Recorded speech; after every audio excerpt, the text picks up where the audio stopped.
I'm a huge Buckeye fan. If you have a nice jersey, I can help you recruit. Please get these ladies paid. We're going to do what we want, and you're going to have no choice but to respect it. So basically, the NCAA was saying you can't benefit off of your athletic reputation, but we can. It's 5 seconds on the clock. Are you going to fold under the pressure, or are you going to rise to the occasion and make a name for yourself?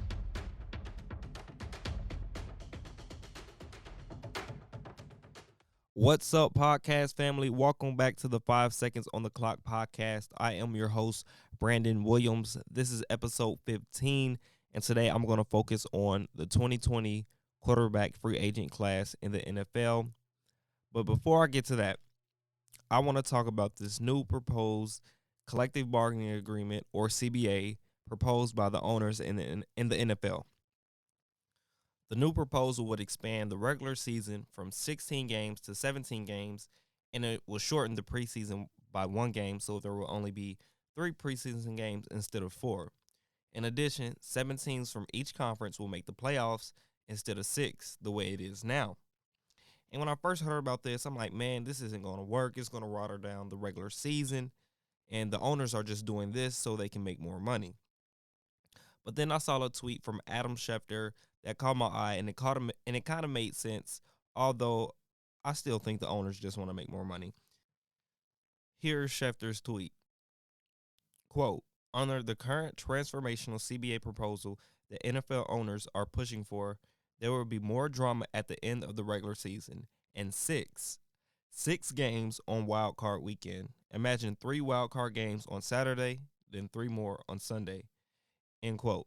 So when I saw that tweet, I'm like, okay, that makes sense. That will add more drama to the end of the regular season because maybe a team who's streaking at the end could get into the playoffs, so where in years past they weren't able to make it. So I kind of was more open to the idea. And just as a fan of football, I would love to see more meaningful games. So I'm definitely in favor of it now. Well, I would say I'm kind of in favor. I'm leaning in that direction, but I'm not fully in favor. But at first I was like, oh, this is a dumb idea. But now I kind of came around more to the idea.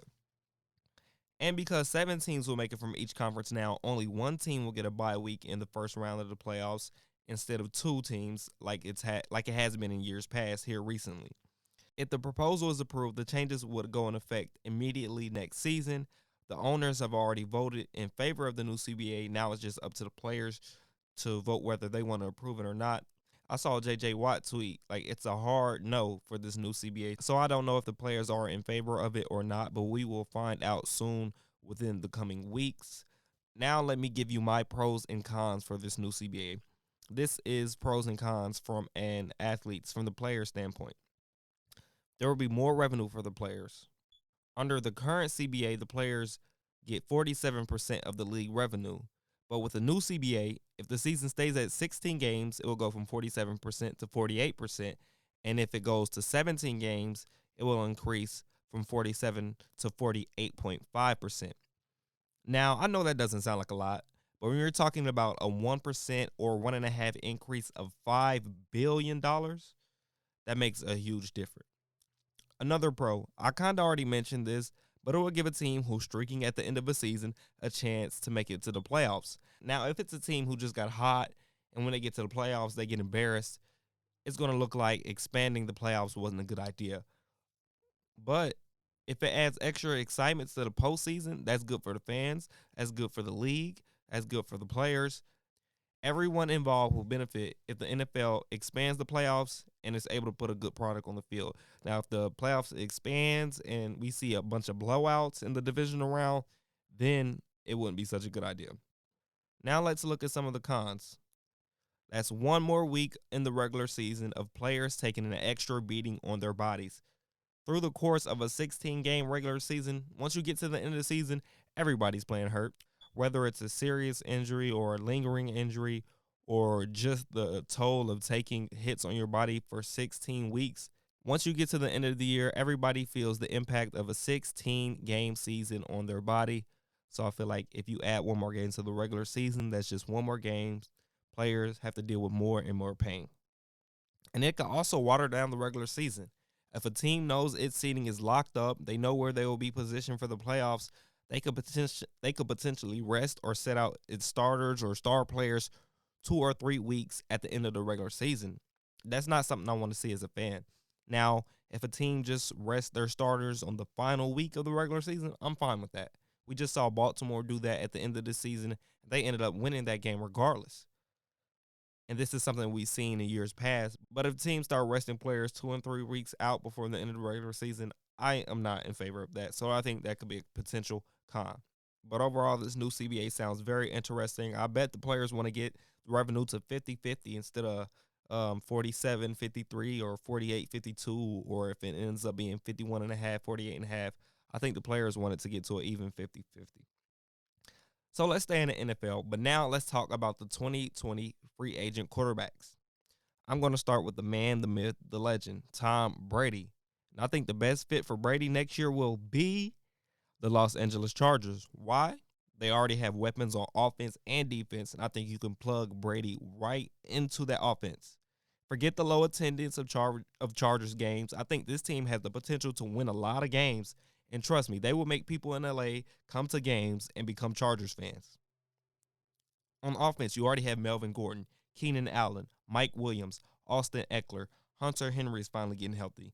Weapons on offense. And then on the other side of the ball, Joey Bosa, Melvin Ingram, Casey Hayward, Desmond King, Derwin James. The Chargers have an absolutely loaded roster. Now, I know last year they got off to a slow start. They had a losing season. They lost a lot of close games. But Coach Anthony Lynn just got an extension. And I think it's because that organization recognizes the talent that they have.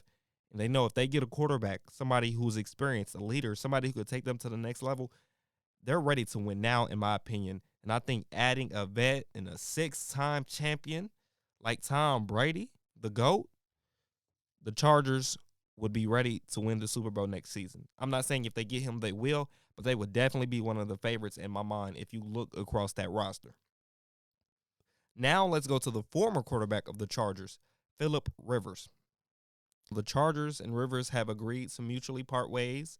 They thanked him on social media for all he did for that organization. Of course, he has most of the Chargers' quarterback records, all their passing records, but he'll have to find a new home for next season. I know people have been throwing out a couple different locations, like Tennessee maybe, or to Tampa Bay to play with the Buccaneers. But I think the best fit for Philip Rivers will be the Indianapolis Colts.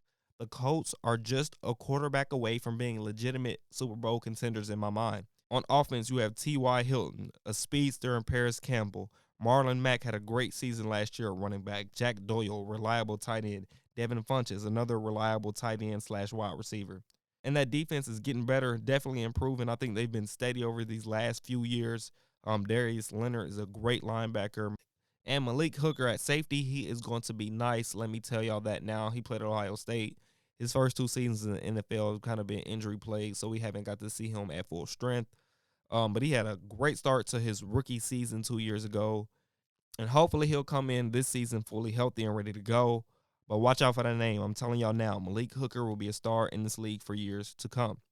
Now let's go to a quarterback who has basically rewritten the NFL record books. I'm talking about Drew Brees. He announced that he will be returning in 2020 for his 20th NFL season. But he said, let's run it back, Who Dat Nation. So we know he's going to go back to the Saints. So it's not much drama around the Drew Brees free agent situation. He will be back in New Orleans. And hopefully, listen, I want to see New Orleans win. First of all, because they have a whole lot of Ohio State Buckeyes on their team. Mike Thomas, he's a dog. One of my favorite players in the league. But the way their season has ended the last 3 seasons, the Saints season has ended on the last play for 3 straight years. And they've been in the playoffs every year. I know there are a lot of fan bases who have teams who've been bad for years and like 1 or 2 decades. But I don't know if any fan base is going through it more than the Saints, just considering how the season has ended for them on 3 consecutive seasons. The last play, the playoffs for 3 years, Saints fans, I feel for y'all. Who Dat Nation, I feel for y'all. And secretly, I root for the Saints just because, like I said, they have so many Buckeyes. So I'm a Bengals fan. Bengals, they usually not good. So I root for the success of the Saints. And I would like to see them get it done. I want to see them win a ring. Mike Thomas has to win the ring because he's a dog.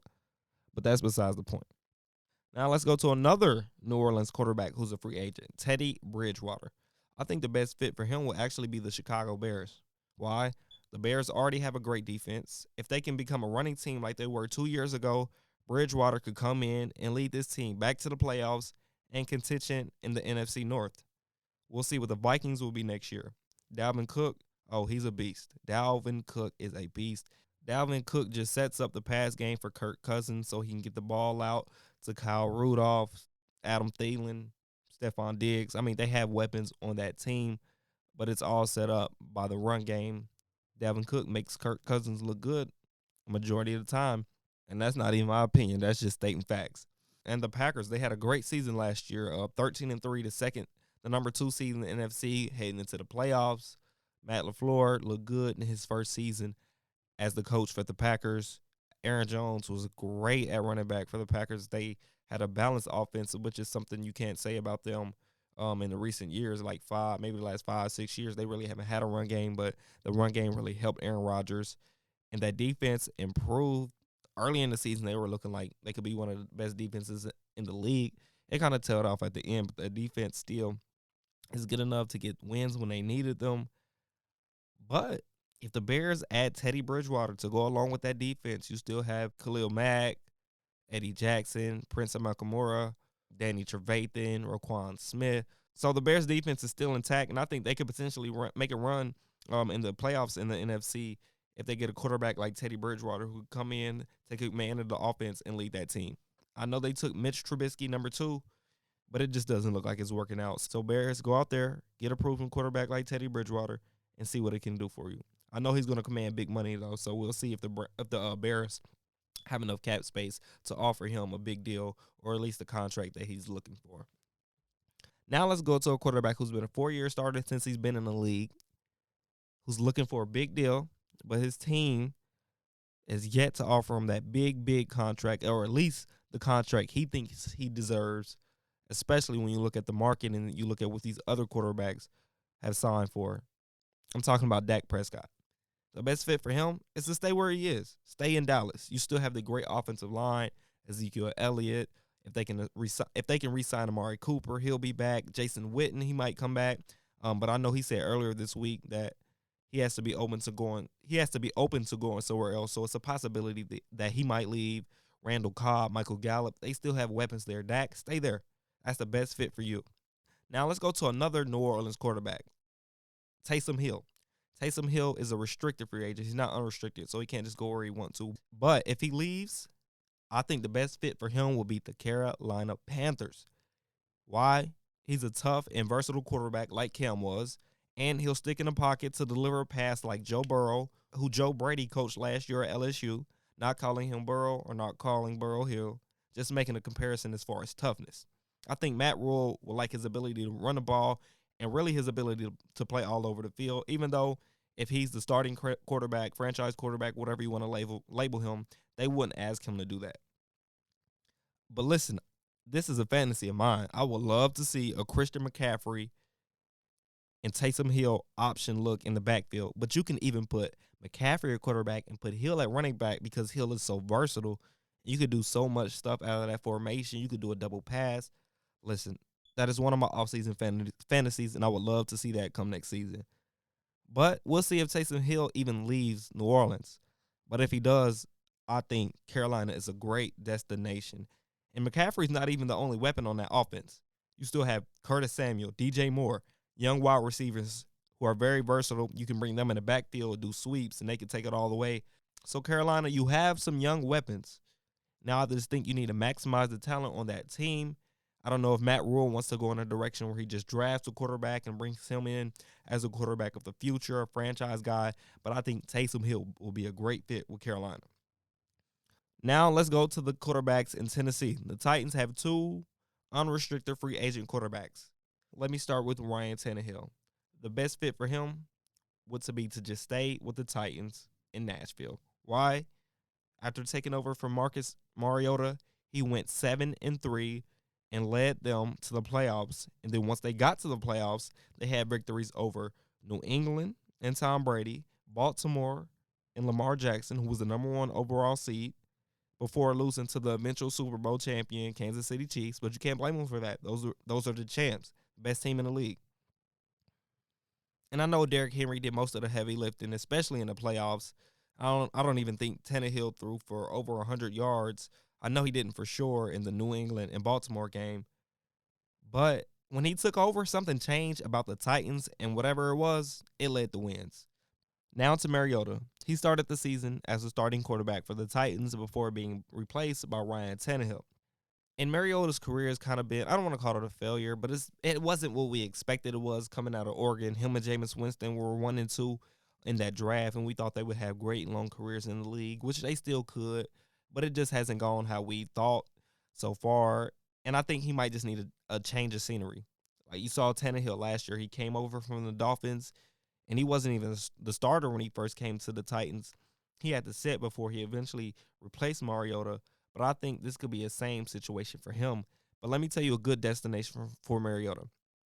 I think it's the Denver Broncos. Yeah, I know they have Drew Lock, who they just drafted last season, and he looked pretty good in some games he played. And I think Joe Flacco is still a part of that roster as well. But I think if you put Marcus Mariota in the backfield with Phillip Lindsay, who's just been great, undrafted running back out of Colorado, he's a Pro Bowler. He's been impressive in his first 2 seasons. I would love to see him in the backfield with Mariota. And they have some nice weapons and Cody Latimer. And that defense still has Von Miller. They might lose a little bit in the secondary. But I think John Elway just needs a fresh start as far as the quarterback position for the Denver Broncos franchise. And I think Mariota will be a good fit. And since I'm talking about Mariota, it's only right we bring up Jameis Winston, right? He'll be a free agent as well this offseason. And it seems like him and Mariota never can be separated from each other because they both went 1-2. They were both Heisman winners in college. So their names are always and will forever be attached to each other. But I think Jameis just needs to stay in Tampa Bay and stay with the Buccaneers. He might as well just run it back with Coach Bruce Arians. Arians is a great coach. Last year, they lost a lot of close games. When you look at their schedule, they lost a lot of one-possession games. The record could have been totally different if they came out on top in those games. Plus, Jameis Winston, he just had eye surgery in the offseason. Hopefully, it'll help him read the field. If you catch him without his helmet on the sideline or as he's walking to the huddle, you see that he tends to squint a lot. So hopefully that surgery makes a difference so people can quit with those 30 for 30 jokes. I'm not going to lie, I'm guilty. I was definitely laughing at all the memes and all the jokes, but it was funny. But I think the best option for him is to just come back. I mean, he has weapons. He has Mike Evans and Rashad Perriman, who were 2 of the best fantasy wide receivers last year. Shout out to Mike Evans. I had him on my fantasy team. And Rashad Perriman, I went against him a few times, and let me tell you, it didn't bode well for me. And then they have Cameron Brate. He's a reliable tight end, somebody Jameis likes to go to a lot, especially when they're like in the middle of the field or near the red zone. He always seems to find Cameron Brate. Ronald Jones came in form as the running back last season. So they have some great weapons out there in Tampa Bay. I just think they need to maximize what they have. And on defense, they still have Shaquille Barrett, Ndamukong Suh, Devin White, who they drafted in the first round. So I think Tampa Bay has some nice pieces.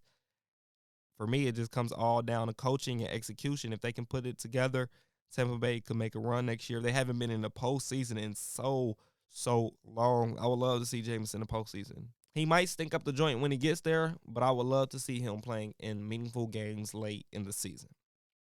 So that is all for episode 15. Thank y'all for tuning in. Like I always say, please provide any feedback or share any topics you would like to hear me discuss. You guys never do it, but it's all good because I'm going to keep doing what I'm doing. I'm not going to get discouraged. But thank you for the people who are and have continued to support me. Once again, thank you for tuning in to the 5 Seconds on the Clock podcast. It's your boy, Brandon Williams. Ya dig?